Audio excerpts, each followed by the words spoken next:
દિલ્હીના મુખ્યમંત્રી અરવિંદ કેજરીવાલને આજે જામીન તો મળી ગયા અને સુપ્રીમ કોર્ટમાંથી આ જામીન મળ્યા, પરંતુ જ્યારે આ આખા મામલાની સુનાવણી ચાલી રહી હતી તે વખતે સુપ્રીમ કોર્ટે જે ટિપ્પણી કરી તે ખૂબ મહત્વપૂર્ણ હતી, કારણ કે એ ટિપ્પણીમાં એવું કહેવામાં આવ્યું કે સીબીઆઈ જેવી એજન્સી જે છે એ પિંજરામાંના પોપટ જેમ કામ કરી રહી હોય તેવી રીતે કામ કરી રહી છે અને ક્યાંક ને ક્યાંક આ સવાલ પણ ઊભા થઈ રહ્યા છે, કારણ કે 2013નો સમય તમને યાદ કરાવડાવું. 2013 જ્યારે કોલસાનું કૌભાંડ સામે આવ્યું હતું, યુપીએ સરકાર હતી, મનમોહનસિંહ પ્રધાનમંત્રી હતા, ત્યારે પણ સુપ્રીમ કોર્ટે આવી જ ટિપ્પણી કરી હતી અને કહ્યું હતું કે સીબીઆઈ જેવી એજન્સી જે છે એ પિંજરાના પોપટની જેમ કામ કરી રહી છે અને ત્યારે ઘણો વિવાદ થયો હતો.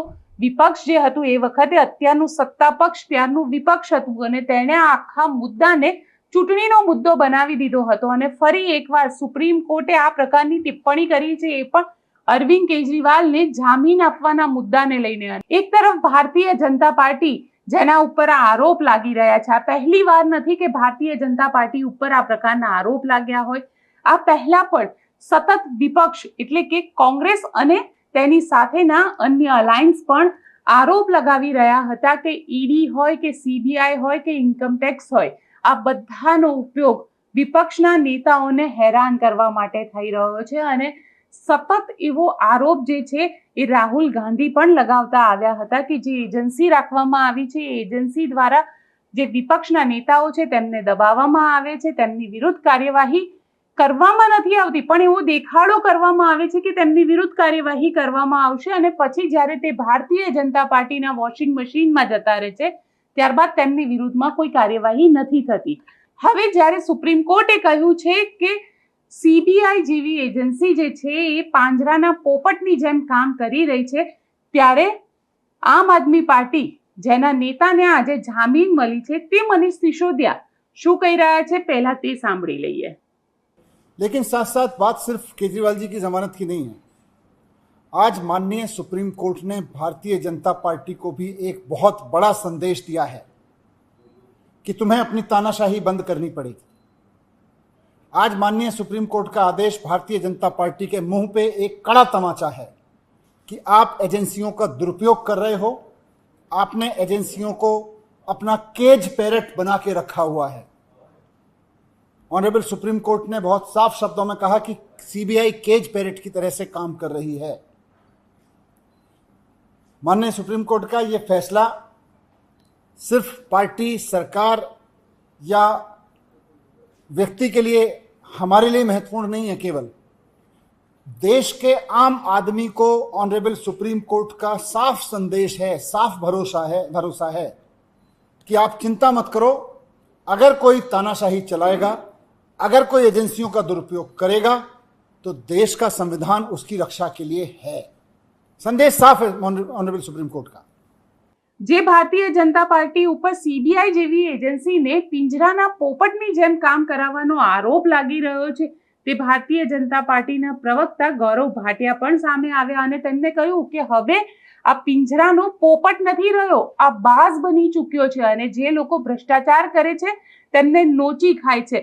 ગૌરવ ભાટિયાનું એ નિવેદન પણ સાંભળીએ, કારણ કે ત્યારબાદ એ નિવેદનનું મહત્વ પણ આપણે સમજીશું.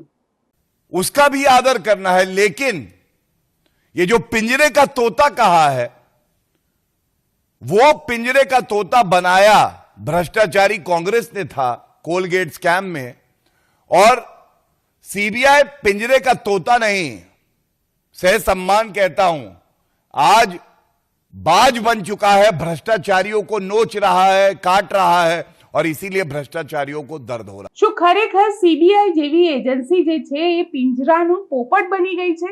કારણ કે જે રીતે સુપ્રીમ કોર્ટે આજે આરોપ લગાવ્યો છે આ આરોપ 2013ની યાદ અપાવે છે, પણ શું વિપક્ષના જે આરોપ છે તે આરોપને આનાથી સમર્થન મળે છે? કારણ કે વિપક્ષ તો સતત કહે છે કે કોઈ પણ વિપક્ષના નેતા હોય તેમના વિરુદ્ધમાં ઈડી, સીબીઆઈ અને ઇન્કમ ટેક્સને કામે લગાવવામાં આવે છે.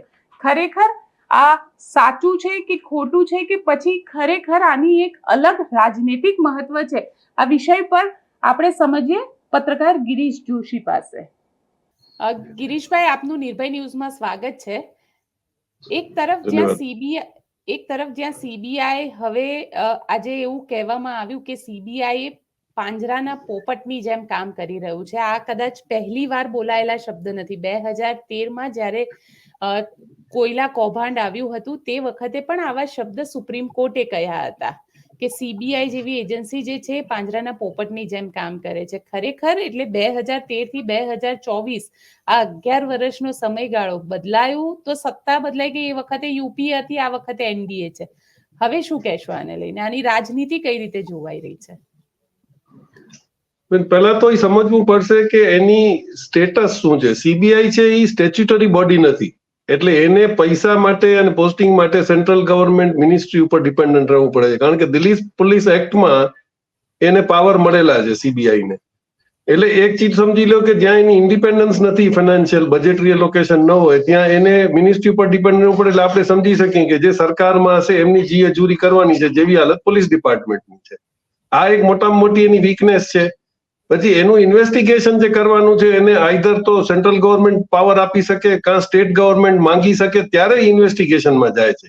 હવે અત્યારે જે આપણી હાલત જોઈ એનો એક કેસ આપણે તાલુકમાં કે 2017માં પ્રવીણ સૂદ જે હતા પોલીસ કમિશનર બેંગ્લોર, એમને ડીકે શિવકુમારને વાંધો પડ્યો અને એમણે એમ કીધું હતું કે આ તો ઓફિસર નાલાયક છે. અને પછી કુદરત જેવીએમની સરકાર આવી, એમની સરકાર આવ્યાની 24 કલાક પહેલા પ્રવીણ સૂદને ઉપાડી ત્યાં પોલીસ કમિશનર બેંગ્લોરમાંથી લઈને એને સીબીઆઈના ડાયરેક્ટર તરીકે રાતોરાત એપોઇન્ટ કરવામાં આવ્યા, કારણ કે એને ઇમ્યુન કરવાનો હતો.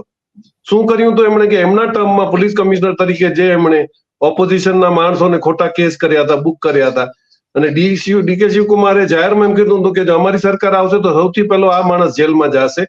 That was the fear factor. એટલે આ જે પાવરની લડાઈ ચાલી રહી છે કે હું તમને તમારી પોસ્ટિંગ મનમાની આપીશ પણ તમે ધારો એમ કરો, અમે કહીએ એમ કરશો. અને એ કેસીસ આપણે ગુજરાતમાં ઘણા બધા જોયા છે.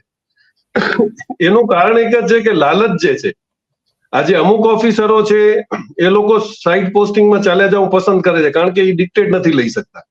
અને અમુક જે લોકોની સિસ્ટમ ગુજરાતમાં આપણે જોઈ હતી, આપણે અમુક નામ લઈ લઈએ તો કુલદીપ શર્મા છે, પ્રદીપ શર્મા છે, જે એક ટાઈમમાં બહુ બાહોશ ઓફિસરો મનાતા હતા. એમણે ઈ ડિસગાઈઝમાં એમ કીધું કે ભાઈ તમને બધી કરવાની કામ કરવાની છૂટ છે, મને રિઝલ્ટ આપો. ઈ રિઝલ્ટ આપવાના ચક્કરમાં જે લોકો આઉટ ઓફ ધ વે જઈને પણ ભલે ઇલીગલ નથી પણ ઓબ્લિગેશન લઈને જે કામ કર્યા, ઈ હથિયાર એમના વિરુદ્ધ વપરાણા અને ઈ જેલમાં ગયા. એટલે સરકાર ધારે તો તમને જ બ્લેકમેલ કરી શકે છે. ઈ જયારે અધિકારીઓ સમજવા માંડશે ત્યારે ઈ બચાવ કરશે, નહીં તો આવી રીતે ટ્રેપમાં ચાલ્યા જશે. આ સીબીઆઈ નો રોલ છે. બીજું એક તમને કહી દઉં કે ડીઓપીટી જે છે, ડિપાર્ટમેન્ટ ઓફ પર્સનલ ટ્રેનિંગ અને ડિપાર્ટમેન્ટ ઓફ ગ્રીવન્સ, ઈ નક્કી કરે કે કયો ઓફિસર ક્યાં જશે.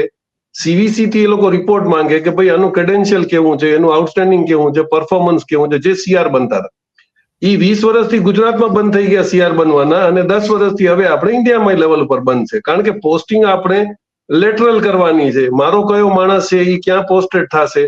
આપણે જે આઈપીએસ ઓફિસરોની ગુજરાતમાં છેલ્લે જે ટ્રાન્સફર જોતા હતા એ બધું આપણને ખ્યાલ જ આવતો હતો કે ભાઈ ઇલેક્શન પહેલા જે ટ્રાન્સફરો થતી હતી ડેપ્યુટી કલેક્ટરના કે આના કે બધા, ઈ એક ગેંગની જેમ નક્કી થઈ જતું હતું કે આપણા માણસો જે શૂટરો છે એ ક્યાં ક્યાં જશે ફાયર કરવા, એ નક્કી રહેતું હતું. એટલે આ સીબીઆઈ નો અત્યારનો પોઝિશનમાં રોલ છે. જી પણ અહીંયા સવાલ એ ઉભો થઈ રહ્યો છે, કારણ કે 2013 યુપીએની ગવર્મેન્ટ, મનમોહનસિંહની ગવર્મેન્ટ હતી, ત્યારે પણ સીબીઆઈએ કીધું હતું ને એ વખતે ડિરેક્ટર રણજીતસિંહ હતા, અને રણજીતસિંહ એવું કીધું હતું કે હા સીબીઆઈ એ કેન્દ્ર સરકારના પોપટની જેમ કામ કરે છે. પણ અત્યારે તમે જો આજે ભારતીય જનતા પાર્ટીના ગૌરવ ભાટિયાનું નિવેદન આવ્યું, એમને કીધું કે આ પોપટ નથી પણ આ બાઝ બની ચૂકી છે, જે ભ્રષ્ટાચારીઓને નોચી ખાય છે. એટલે એમને ઓવર કોન્ફિડન્સ હવે થઈ ગયું ને. સીબીઆઈ થી એમણે ધારેલા બધા સાચા ખોટા બધા કામ કરાવી લીધા. આજે રિસેન્ટમાં આપણે અરવિંદ કેજરીવાલનો જ કેસ જોયો કે ઈડીના કેસમાં જેવા જામીન મળ્યા તો એટલા ઉતાવળે જઈને સાંજના એને પાછો એરેસ્ટ કર્યો, કારણ કે નક્કી હતું કે એમને જેલમાંથી નીકળવા જ નથી દેવા. એટલે જો એટલા જ બધા ઇન્સ્ટ્રક્શન, રૂલ ઓફ બુક છે નહીં.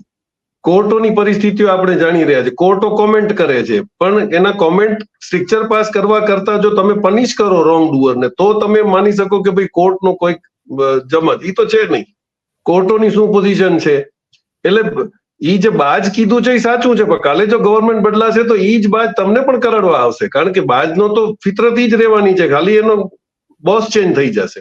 એટલે અત્યારે જે બધું ડર છે આ લોકોને, એટલે સ્ટ્રક્ચર પાસ હવે નવા તમે કાનૂન તો બનાવી દીધા છે, પણ અત્યારે તમારી એની ઉપર કોઈ ક્લેરિફિકેશન નથી. જેને ફાવે એને નવા કાનૂનમાં તમે બુક કરો, જો ન ફાવે તો તમે જૂનામાં બુક કરો. એટલે સીબીઆઈ નો રોલ એઝ પ્રાઇમ ઇન્વેસ્ટિગેટિવ ઓફિસરમાં એવું હતું કે એ લોકો જે પણ ખોટું થવાનું છે એની પહેલા એ લોકો ઇન્ફોર્મેશન તૈયાર રાખે. એના સપોર્ટમાં સેન્ટ્રલ ઇન્ટેલિજન્સ બ્યુરો બી છે, સીઆઈડી બી છે, ક્રાઇમ બ્રાન્ચ બી છે. એટલે બધી ઇન્ફોર્મેશન ગેધર કરી અને પછી જે એક્શન્સ લેવાના છે. અને સીબીઆઈ નો હું તમને અત્યારે સ્ટેટસ દઈ દઉં તો હમણાંનો જ રિપોર્ટ છે કે 6,903 કરપ્શનના કેસ કોર્ટ્સમાં પેન્ડિંગ છે, 1,378 3 વર્ષથી પેન્ડિંગ છે, 875 5 વર્ષથી પેન્ડિંગ છે, અને 2188 એવા છે જે 5 વર્ષથી વધારેમાં પેન્ડિંગ પડ્યા છે. અને ટોટલ અપીલ સાથે તમે ગણો તો 12,772 કેસ અપીલ્સમાં પેન્ડિંગ પડ્યા છે ખાલી કરપ્શનના.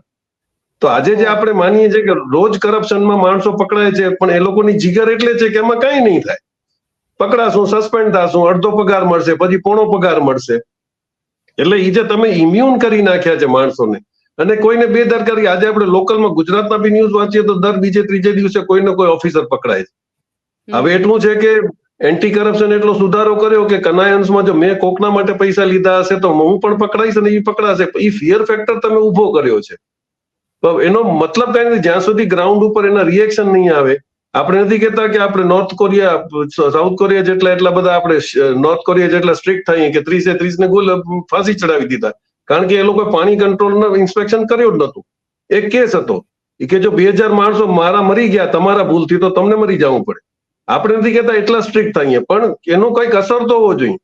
હું આપને મારો પર્સનલ કેસ કહી દઉં. 2003માં મેં કોર્ટ ઓફિસરને મુન્દ્રામાં પકડાવ્યો હતો કારણ કે એને કરપ્શન કરવાની કોશિશ કરી હતી.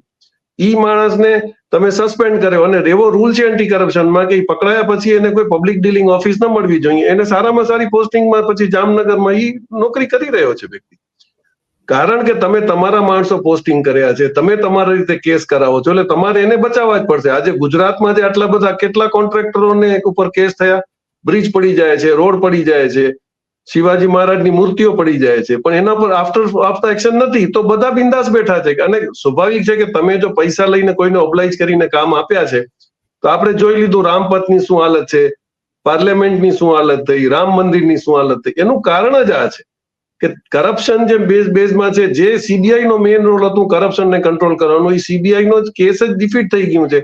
અને એનું મોટામાં મોટું કારણ એ છે કે એ સ્ટેચ્યુટરી બોડી નથી.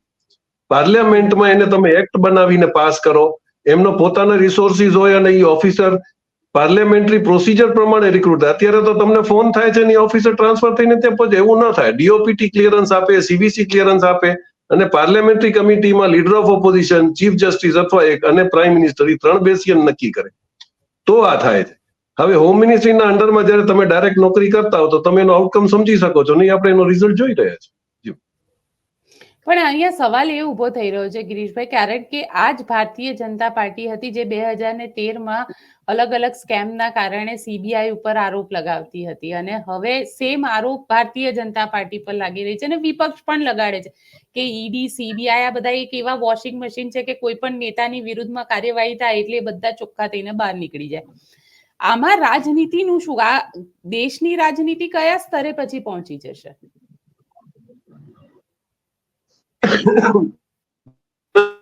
તમને વાત કરું કે જે આનો મેઇન બેઝ છે, 22 જાન્યુઆરી 2004માં કદાચ ભૂલથી પણ ડોક્ટર સુબ્રમણ્યમ સ્વામીએ એક આર્ટિકલ લખ્યો હતો, RSS ધ ગેમ પ્લાન. આ ગૂગલ ઉપર છે, આપ વાંચી શકો છો. એમાં એમણે આખો 15 વર્ષનો પ્લાનિંગ આપેલો હતો કે જ્યારે સત્તામાં આવશું એના પહેલા 5 વર્ષમાં ઓપોઝિશનને ન્યુટ્રલાઇઝ કરી નાખશું. કોંગ્રેસને ખતમ થઈ ગઈ, પપ્પુ જે આ લોકોને ખરીદી લીધા, જે ખરીદાતા નતા ખરીદાતા એમને જેલમાં નાખ્યા, ધમકાવ્યા, એટલે ઓપોઝિશન ટોટલી ખતમ થઈ ગયું. પછીના 5 વર્ષમાં જે બીજું કામ કરવાનું હતું કે તમે બધા ઇન્સ્ટિટ્યુશન ઉપરથી માણસોનો વિશ્વાસ ઉઠાવી નાખો. સીબીઆઈ તો નકામી છે, કોર્ટ તો નકામી છે, એડમિનિસ્ટ્રેશન નકામું છે, આઈએએસ ઓફિસર, કલેક્ટર છે નકામો છે. કારણ કે આપણે જાણીએ છીએ કે એક ટાઈમ એવો આવી ગયો હતો જયારે મંત્રીઓ બધા વચમાંથી નીકળી ગયા હતા, ડાયરેક્ટ સીએમઓ થી ઇન્સ્ટ્રક્શન જતા હતા દરેક ડિસ્ટ્રિક્ટના, અને કલેક્ટર એમને ફોલો કરતા હતા. એટલે ધીરે ધીરે તમે આખી સેકન્ડ લાઇનની વર્કિંગ કાઢી નાખી. એ બી એક પ્લાનમાં હતું. અને સૌથી ખતરનાક પ્લાન જે ત્રીજા ટર્મમાં હતો, જે આ લોકો કોશિશ કરી રહ્યા હતા, અને એ ભૂલથી કોઈક બોલી ગયું કે 404 આવશે તો અમે સંવિધાનને ખતમ કરશું, અને એ વાસ્તવિકતા હતી. સંવિધાન ખતમ કરવા પાછળનો પ્લાન પણ એમને સમજાવ્યો હતો કે ભાઈ 2 જ સભા હશે, સાધુ સભા અને રક્ષા સભા. સાધુ સભા જે હશે એ મિનિસ્ટરોના નામ નક્કી કરી અને રાષ્ટ્રપતિને કહેશે અને એ લોકો મિનિસ્ટર બનશે. ઇલેક્શન નોમિનેશનની કોઈ જરૂર નથી. અને રક્ષા સભા જે છે એ સુપ્રીમ કોર્ટ અને ડિફેન્સને કંટ્રોલ કરશે. એ લોકો નક્કી કરશે, ચીફ થશે, એ લોકો પ્રોક્યોરમેન્ટમાં એ લોકો નક્કી કરશે. અને એ લિટરલી આવી તો ગયું જ હતું. આજે આર્મીનો ચીફ રિટાયર થાય તો ભાજપમાં ભરતી થઈ જાય, કોર્ટનો હાઈકોર્ટમાં જજ રિટાયર થાય તો ભાજપમાં ભરતી. મતલબ એ લોકોએ સેકન્ડ લાઈન ઓલરેડી સેટ કરી નાખેલી હતી. આ તો ભારતના નસીબ સારા છે, ડેમોક્રેસી છે, અહીંયા કોઈ દિવસ કોઈની તાનાશાહી ચાલી નથી. એટલે તમને 240 ઉપર રાખીને મજબૂરી કરી, જેમાં એ આખો પાટો ખુલી ગયો છે. પણ તે છતાં એમણે પોતાની લાઈન ચાલુ જ રાખી છે કે ઓપોઝિશનને જેલમાં જ રાખવાના, ઓપોઝિશનને બંધ કરીને આપણે દાદાગીરી કરવાની. એટલે એ લોકો ઢીલા પડે અને કાં કોમ્પ્રોમાઇઝ કરે. એટલે સિચ્યુએશન તમે જુઓ, અને એમાં એ લોકોને કોઈ કહેવામાં કંઈ કરે નથી. આજે બી હિન્દુત્વના એજન્ડા પર આવીને બધું ફેલ થાય છે, ત્યારે પાછા હિન્દુ મુસ્લિમ ઉપર આવી ગયા છે. બધું ડિસ્ટર્બન્સ કરો.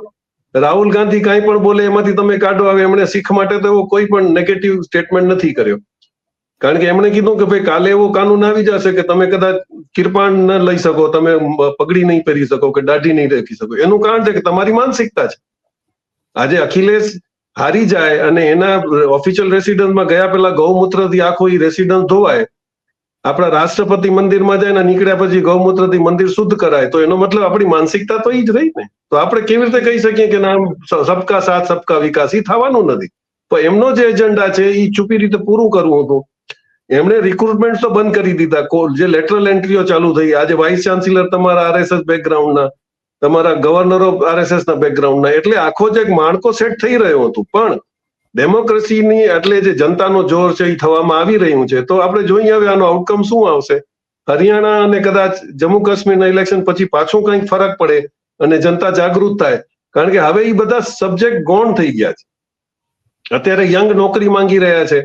તમારા ટેક્સેશન એટલા હેવી થઈ ગયા છે. આજનો તમે કિસ્સો જોઈ લ્યો કે તામિલનાડુમાં ફાઇનાન્સ મિનિસ્ટરને એક નાનો વેપારી ઉઠીને એમ કહે છે કે તમે બટર ઉપર 18%, 12% અને ઓના ઉપર 18%, મારું કોમ્પ્યુટર એક્સેપ્ટ નથી કરતું બિલિંગ. તો એને બોલાવીને પ્રાઇવેટલી માફી મંગાવવામાં આવે છે. અને એને જે માફી માંગી એ પાછો ભાજપના જ પ્લેટફોર્મ ઉપરથી ફ્લોટ કરવામાં આવે છે. એટલે તમારી ઇમ્પ્રેશન એ જ ક્રિએટ કરવી છે કે દાદાગીરીથી અમે રહેશું, અમે રાજ કરશું, ડેમોક્રેસી નામની કોઈ ચીજ નહીં હોય. અને એમાં અફસોસ એ છે કે જે સૌથી મોટો રોલ સીબીઆઈ નો હતો કે આ બધું કંટ્રોલ કરે. કારણ કે ડિપાર્ટમેન્ટ ઓફ પર્સનલ ટ્રેનિંગ જે છે એ કેવી રીતે નોકરી કરશે માણસ, એના શું રૂલ્સ હશે, એ બરોબર એ વખતે સંવિધાનમાં આપણે જગ્યાઓ બનાવેલી હતી. તો આજે એ બધું પતી ગયું. તમારે 5-5, 6-6 વર્ષ સુધી તમારો જે માણસ હોય બેસાડીને તમારે એને પ્રમોટ કરતું જવાનું. બીઓપીટીમાં એવો રૂલ છે કે 2 વર્ષથી વધારે તમે કોઈને એક્સટેન્શન ના આપી શકો. તો આજે આપણે જોઈ રહ્યા છીએ 10-10 વર્ષના એક્સટેન્શન વાળા માણસો બેઠા છે. એટલે સીબીઆઈ નો રોલ જે હતો એના ઉપર જો આવી શકે તો ઈ ત્યારે આવશે જ્યારે તમે એને સ્ટેચ્યુટરી બોડી બનાવશો, તમે એને પોતાનું એલોકેશન આપશો ને રિક્રુટમેન્ટની જેની સિસ્ટમ ટ્રાન્સફર્સની છે એ તમે કરશો, તો જ આ સીબીઆઈ નો રોલ વ્યર્થ રહેશે. નહીં તો કઈ મતલબ જ નથી. સાથે ગિરીશભાઈ એ સવાલ પણ તમને પૂછી લઉં, કારણ કે દેશની રાજનીતિની વાત કરી. ગુજરાતમાં મુખ્યમંત્રી ભૂપેન્દ્ર પટેલને 3 વર્ષ પૂરા થયા.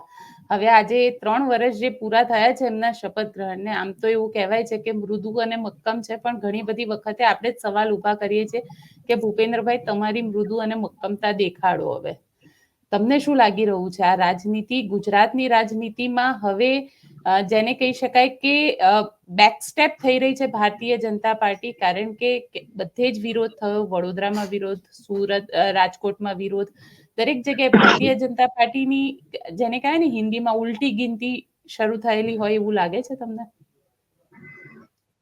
ઉલટી ગિનતી હવે જે ઇલેક્શન થશે ને ઈ ગવર્મેન્ટ અને પબ્લિકની વચમાં થશે. નેતા તો હવે કોઈ પણ જવા જેવા રહ્યા નહીં. ઓપોઝિશન જઈને એમ નહીં કહી શકે કે અમે તમારા માટે લડ્યા. એટલે ઓપોઝિશનનો બી કોઈ પાવર રહ્યો નથી. જે રૂલ કરે છે એની પરિસ્થિતિ આપ ફિલ્ડમાં ફરો છો, આપ જાણો છો કે પોતાની કોન્સ્ટિટ્યુઅન્સીમાં જઈ નથી શકતા. 2 વાર તો દિલ્હી એમને બચાવી લીધા કે આખી મિનિસ્ટ્રી સાફ કરી નાખો, અને પછી એમ કહો કે ભાઈ એ લોકો નહોતા કામ કરતા એટલે એમ બદલાવી. ઈ તમારો પ્રયોગ 2 વાર ચાલ્યો, પણ હવે તમારો ઈ પ્રયોગ રાજસ્થાનમાં ફેલ થઈ ગયો, મધ્યપ્રદેશમાં ફેલ થઈ જાય છે.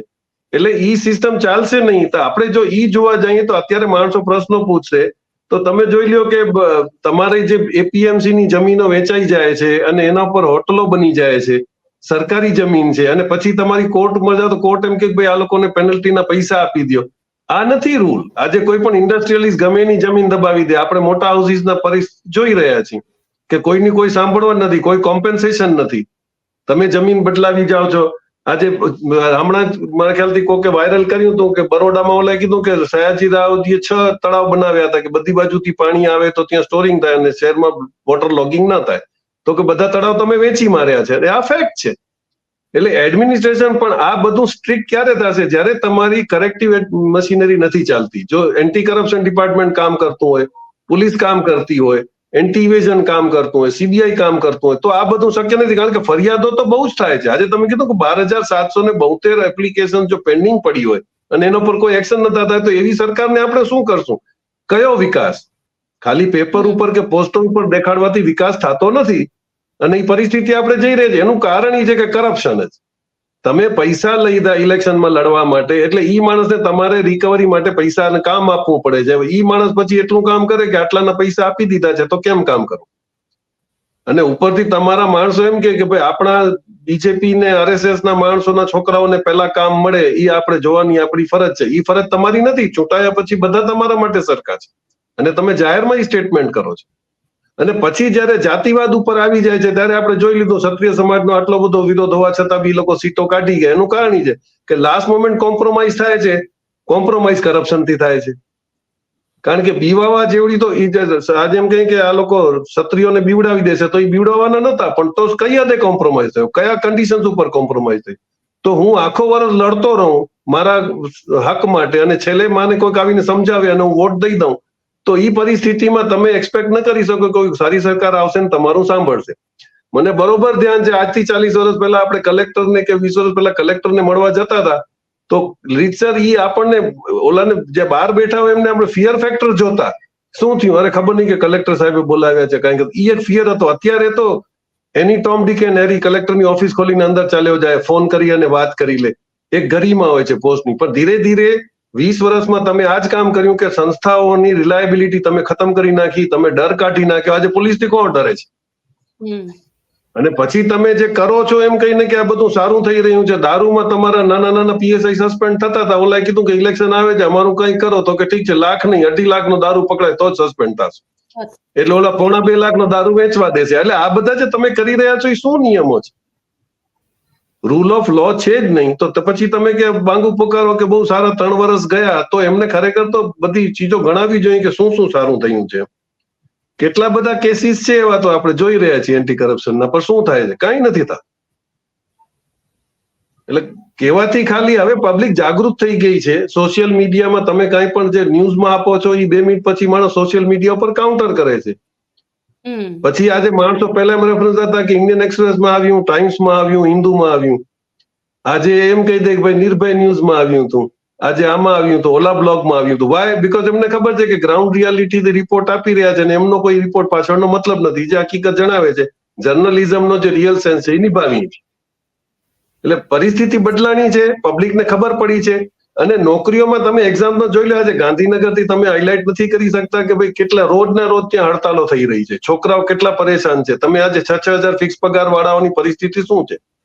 તમારી મોંઘવારી 13% વધી ગઈ છે અને તમે પગાર વધારો 2% આપો છો. કેવી રીતે કોમ્પેન્સેટ કરશે માણસ? અને નાની ઇન્ડસ્ટ્રીઝ ખતમ થઈ ગઈ છે, નાના ઉદ્યોગો ખતમ થઈ ગયા છે. આજે સિમેન્ટ ઇન્ડસ્ટ્રીઝના ઝઘડાની અંદર તમે જોઈ લો. આજે રોડ તમે આજે નેશનલ હાઈવેનો જ રિપોર્ટ તમે જોઈ લો કે ત્યાં 13 કિલોમીટર બનતા ત્યાં તમે 8.5 કિલોમીટર પર આવી ગયા છો. કારણ કે એટલા બધા પૈસા તમે ઉધાર લીધા છે કે એના વ્યાજમાં જ તમારા પૈસા ચૂકવાતા જાય છે. તો તમે આગળના કામ કરશો કેવી રીતે? એટલે વગર પ્લાનિંગનું કામ કે મેં કહી દીધું એટલું જ કરવાનું, ઈ જે માનસિકતા હતી હવે ફેલ થતી જાય છે. અહીંયા જ નહીં, ઇન્ટરનેશનલી પણ. જી ગો.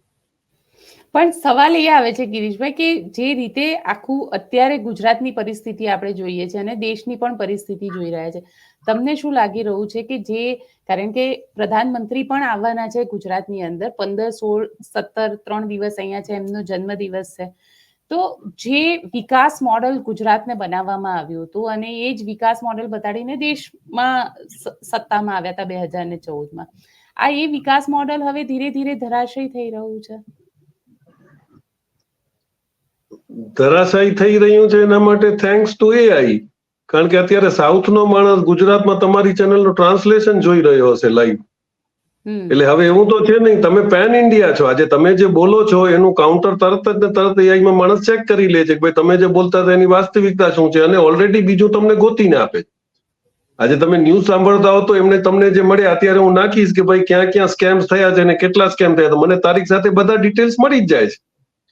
અને ગુજરાતમાં આવવું જ પડશે, કારણ કે હવે તમારો અત્યારે મેજર જે ગઢ રહ્યો જ્યાંથી તમે કંઈક કહી શકશો એ ગુજરાત છે. પણ મોટામાં મોટી ભૂલ એ થઈ છે, આજે ઘણીવાર હું હિન્દીના પ્લેટફોર્મ પર કહું છું કે તમારે એક CSR નો રૂલ હતો કે તમારી જે બી ઇન્કમ છે એની 2% ટેક્સ ફ્રી તમારે ઈ ગામ માટે એના ડેવલપમેન્ટ માટે વાપરવી. તો ઈ કોઈ પણ કંપનીએ પોતાના ગામના ડેવલપમેન્ટ માટે વાપરી જ નથી. કચ્છમાં 1.5 થી 2 લાખ કરોડનો ઇન્વેસ્ટમેન્ટ આવ્યો ત્યારે અમે પોતે એમાં એક્ટિવ હતા. અમે જાણતા હતા બધી કંપનીને એમ કહી કે અમે બધી રીતે તમને હેલ્પ કરશું, પણ જે ગામ માટે CSR છે કે અહીંયા સ્કૂલ બનાવી છે, પ્રાઇમરી હેલ્થ સેન્ટર, એમાં તમારે રૂપિયા રોકવા પડશે. ઇનિશિયલી બધાએ રોક્યા, પછી જોયું કે ભાઈ આનાથી વધારે પૈસા તો ઉપર આપવા પડે છે, તો નથી કરતા. જાઓ, નથી કરવું તો શું કરવાનું? એટલે કરપ્શને લિટરલી તમને ખતમ કર્યા છે. જો ગુજરાત તમને મેન્ટેન કરવું હોય તો તમારે મેન તો પહેલા એગ્રીકલ્ચરને ઉપાડવો પડશે.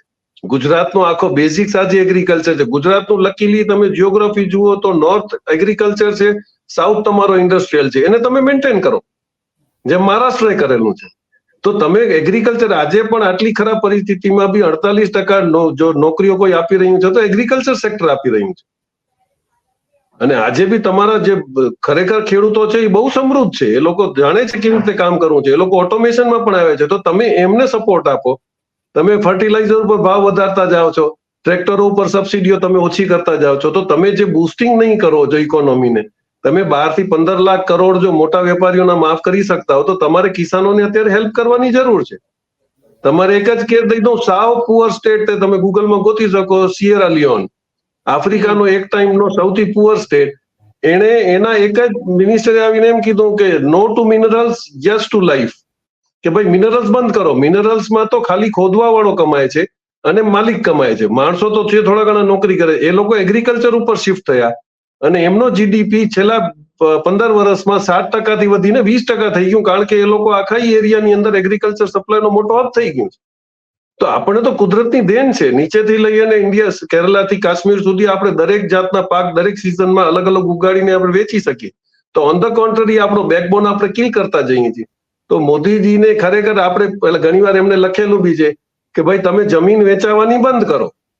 આજે તમે ફાર્મરની જમીન ટ્રાન્સફરેબલ જ ન કરો, એ લીઝ ઉપર આપે. આજે મને 10 એકર છે 2 એકર મને ફેક્ટરીને આપી છે તો હું લીઝ ઉપર આપીશ. અમે કંડલા ફ્રી ટ્રેડ ઝોનમાં જીવતા હતા, અમારી પાસે માલિકી નહોતી પણ અમે લીઝ ઉપર હતા. અમને કામ નથી કરવું તો અમે જમીન પાછી સોંપીને નીકળી જાય. કારણ કે જો કાલે એ ફેક્ટરીઓ બંધ થઈ ગઈ તો એટલીસ્ટ માલિકી તો એની રહે. આનો એક ઉદાહરણ કર્ણાટકમાં છે. કર્ણાટકમાં ખેડૂત એક્સ સર્વિસમેન છે, એ હયાત હોય તો ઠીક છે, અને નહીં તો એમની ફેમિલીને એ લોકો 5 એકર જમીન ફ્રી આપે છે જો એમને કિસાની કરવી હોય તો. અત્યાર સુધી એ લોકો લોકલને આપતા હતા, શહીદોને. અત્યારે એમણે ઓલ ઇન્ડિયા ઓપન કરી આપ્યું કે ભાઈ આવો તો અમે તમને 5 એકર જમીન આપશું. તો તમારે કિસાનની જમીન વધારતી જ આવી હતી, એની બદલીમાં તમે રિયલ એસ્ટેટના ચક્કરમાં એને ઘટાડતા ગયા. કારણ કે તમને ઇન્ફ્રાસ્ટ્રક્ચર દેખાડવું હતું, તમને સિંગાપોર જેવું અમદાવાદ દેખાડવું હતું. અને અત્યારે સિંગાપોર જેવું હાલત આપણને અમદાવાદ અને સુરત બતાડી રહ્યું છે કે જ્યાં સુધી ઇન્ફ્રાસ્ટ્રક્ચર પ્લાનિંગ ન હોય ત્યાં સુધી ડેવલપમેન્ટ થાય નહીં. થોડી વાર માટે આપણે ગ્રીન પડદા લગાડીને G20માં બધાને ફેરવીએ એ સારું લાગે, પણ હકીકત પાછી 24 કલાક પછી બહાર આવી જ જાય છે. એટલે we have to B practical. પૈસા બધાને કમાવા છે, પણ એક જ જણાને કમાવા દેવા હોય અને બીજાને તમારે બંધ કરાવી દેવા હોય તો અલ્ટિમેટલી આ રિએક્શન આવવાનું છે અને બહુ ખરાબ રીતે હવે આવશે. જી બિલકુલ ગિરીશભાઈ, આપ અમારી સાથે જોડાયા અને આપે વાત કરી તેના માટે આપનો ખૂબ ખૂબ આભાર. ધન્યવાદ. તો આપ શું વિચારો છો મને કોમેન્ટ બોક્સમાં ચોક્કસથી લખીને જણાવજો. અને આપને શું લાગે છે કે CBI જે રીતે આજે સુપ્રીમ કોર્ટે કીધું કે પાંજરામાં રહેલા પોપટની જેમ કામ કરે છે, આપ તેની સાથે સહમત છો? કોમેન્ટ બોક્સમાં ચોક્કસથી કહેજો. અમારી ચેનલ નિર્ભય ન્યૂઝને લાઇક, શેર અને સબસ્ક્રાઇબ કરવાનું ભૂલશો નહીં. આભાર.